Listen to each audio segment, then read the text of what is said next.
Beautiful people, welcome to Runako Universe. I know everything, you know nothing. I am Runako, stand-up comedian and natural born genius, if you are to believe my mother.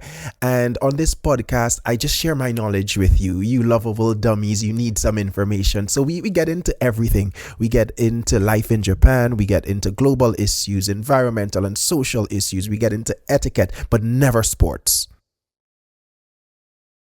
Anyway, today it is cold as hell in Tokyo, but we still need to get to it. So this is episode 9 of Runako Universe, and you have a lot to learn.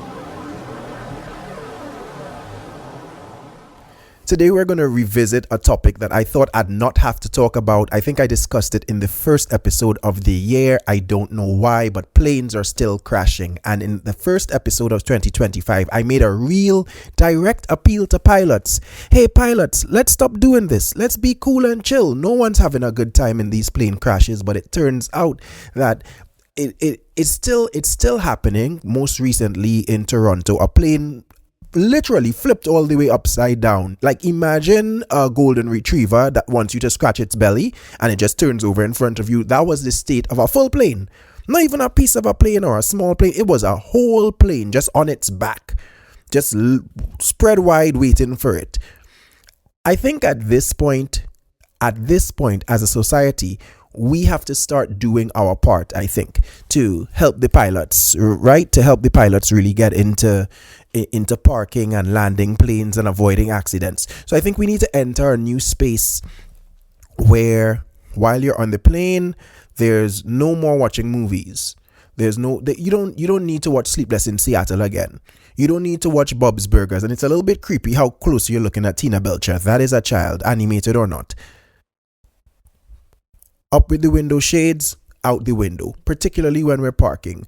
What we need is support for the pilot. Imagine that you're an old creepy man and there's a young woman trying to park a car and she's doing a bad job. I want you shouting instructions. I want you letting him know, no, not on fire, not on fire, not on fire. Oh, we're on fire. Do something about that. We need to come together because as you can see, I don't think the pilots have it in hand anymore. They can no longer figure it out on their own. And as a society, I would like to propose that what we don't want to do is explode in a plane. I think there's a lot of things that we're divided on, but I think as a society we could agree that exploding in a plane is nothing that we want to do. So the solution to this is that when you're on the plane, you're on duty, my friend. Keep your eye out that window. You see a bird, scare it away. I don't know how you're scaring the bird away from inside the plane, but do your part. When it's time to land that bad boy, your eyes is out the window. You giving directions. You letting the pilot know what he can't see. He looking through the front and you looking through the side, and we got every angle of this plane covered. If the pilots can't do it themselves, we're gonna have to jump in. We beg them to get it together, but it looks like they can't. Coming out of air transport, let's get back down on the ground.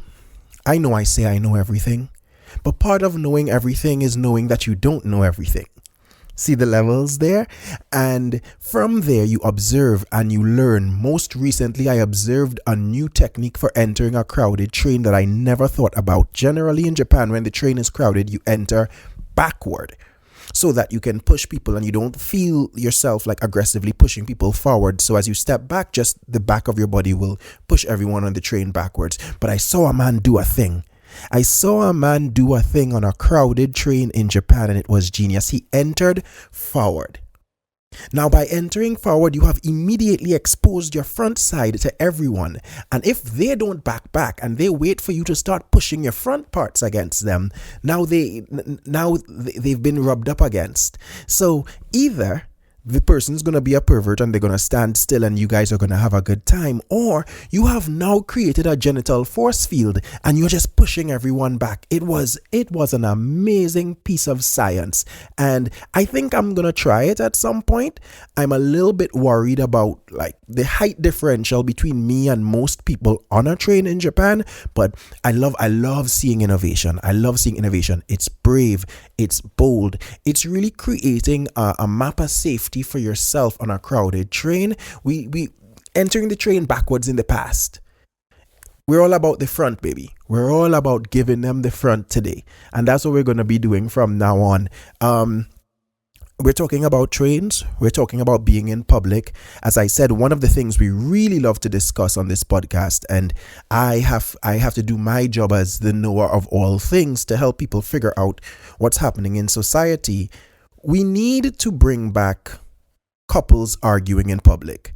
I don't know when we stop doing this. I think it's when people realize that every disagreement they have, they can put on social media and monetize in that way. But we really need to bring back couples arguing in public. I'll tell you why. I feel like a lot of relationships are falling apart today because life is more complicated. But what happens when you don't argue in public is that people never see the relationship fall apart. They see you together, they see all your nice pictures, and then you're done. Why are you keeping your drama private? We need to see the whole thing. I don't want to see it on Instagram because you have monetary incentive to put it on social media. For the good of all society, we need to understand where this relationship went bad. We need to see that, they weren't just good 1 minute and then broken up the other minute, because that's terrifying. As a commitment phobe, that is terrifying for me to see. I assumed everything was all right. But if I was walking down the street and I heard them just shouting, "You got a small dick and your puss smelling," and whatever fun things people say to each other in a public argument. Listen, when I first came to Japan, because this is a worldwide thing, when I first came to Japan, guys were doing a thing. Now, I'd like to say, before I continue, what I'm about to describe is real uncool. Guys were doing this thing where they would break up with their girlfriends in the train station. They would break up in the train station. That way they'd hop right on the train, and then the girl would just have an emotional breakdown on the platform. And I, like, monthly, I could run tallies on how many girls I saw just doing the Asian squat, fully crying in the train station. And at least I had a good idea what was happening in the romantic world around me. But now I don't know. Now I have no idea what is going on. And I want to be clued in. Let me into your life. Let me into your bedroom. Well...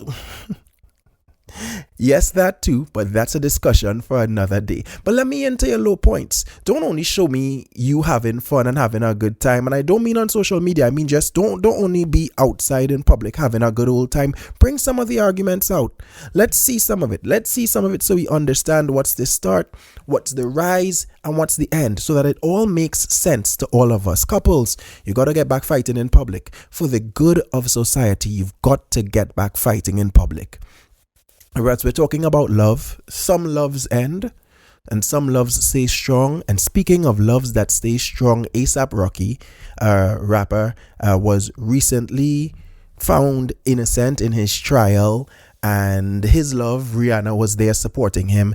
And this is our topic of discussion for this week's Media Corner. Yeah, it's a trial is a strange choice for Media Corner. Usually for Media Corner, I talk about stuff that... I talk about series and I talk about movies, but I think this trial has had a real high entertainment value. First of all, A$AP Rocky was in court because allegedly he pulled a gun on his friend and he tried to shoot his friend. And his whole defense, which worked in the end, was it was a fake gun. And I don't think they ever really explained what they did with the gun. They were just like, it was a fake gun and we don't have it now. And I think... that's going to be my legal defense for anything I do. If you piss me off and I slap you, when you call the police, I'm going to say it was a fake slap. So if you have witnesses, I'll be like, did they see when I did that thing where I go and I slapped my leg at the same time? Because that's what I did. It was a fake slap. Did I get mad at you and take a shit on your lawn? It was fake shit. They don't know where the shit is because I came back after and I picked up the fake shit and now nobody can find it anymore. I'm taking dumps on people's lawns. I'm slapping people everywhere. Everything I do is fake. If I stab you, allegedly, it's a fake knife. You just started spontaneously. You got the stigmata. You just started bleeding because you apparently Christ. I didn't believe that this defense would work so well in a court of law, but apparently it does. And I have found my way out of anything that I do. If I steal your cryptocurrency, it's fake money. And technically, that is kind of true. It is, can you prove that it's real? Can you? I don't think you can. I think I can do what I want. Also, when he was acquitted, So Rihanna, who's ASAP Rocky's partner, baby mother, girlfriend, love, whatever they are, ASAP Rocky dives over the barrier that separates the onlookers in the court and the prosecution and the defense and everyone. He dives over it. Like, I'm talking about, like, he hit a trampoline dives. He jumps over it. And all I can imagine is, he know what he doing. Because Rihanna not skinny no more. Rihanna thick now. So he landing just right in them.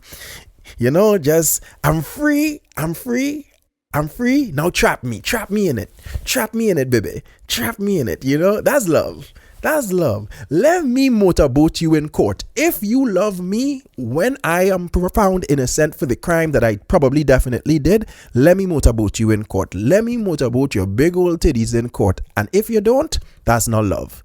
Rihanna know what love is. She should sing over that song, I Want to Know What Love Is. And then in the video is just ASAP Rocky going, yeah. That's the kind of love. I'm not a lover myself, but that's the kind of love I like to observe. Let's put more love like that out there, people. Let's get some more Is motorboating prevalent in society right now? I don't think so. I think we let motorboating go a little while ago, and I think it's time to bring it back. That wasn't the point of this story, but I think we've stumbled upon a real issue in society, and as the person who knows everything, I'm making a declaration right now. It's time to bring motorboating back, and in a big way. I've spoken. All right. Before we wind up today, we like to keep it tight here on Runako Universe. I just got to get you guys this information and get out. Before we wrap it up today, let's take one question from a listener.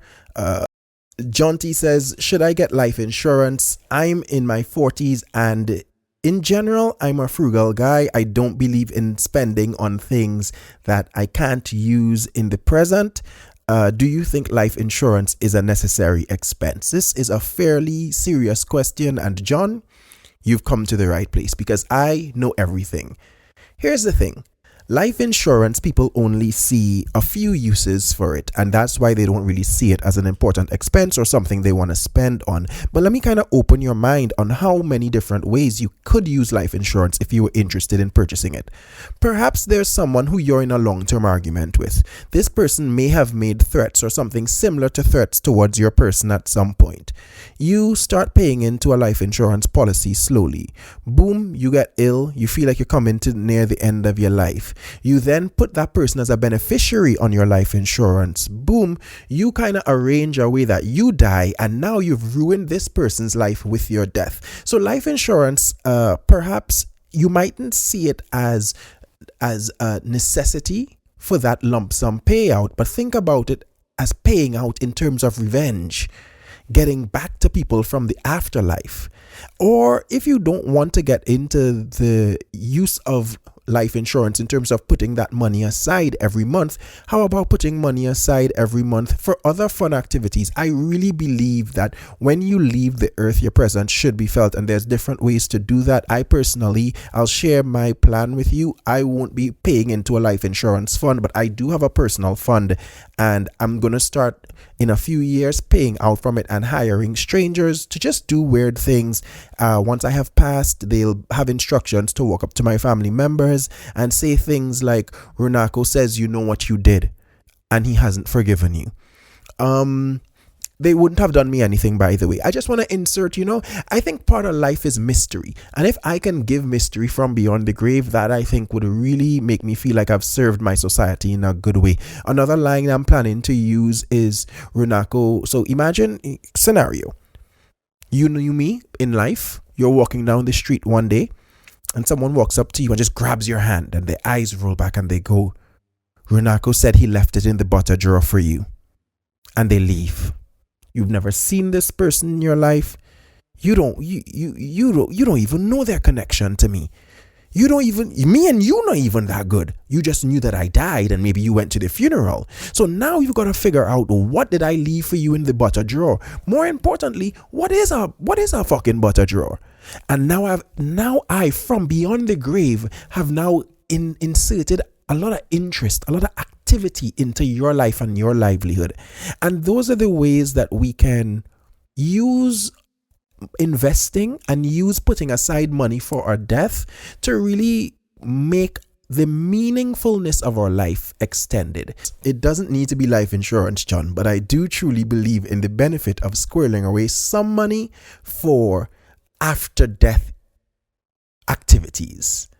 And if you can't be a real ghost, plan ghost activities nonetheless. Make yourself a ghost even if you're not a ghost. You follow what I'm saying?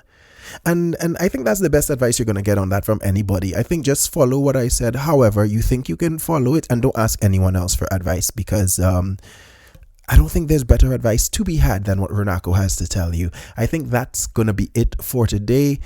This has been Runako Universe. Remember, I know everything and you know nothing, and we're out. Peace.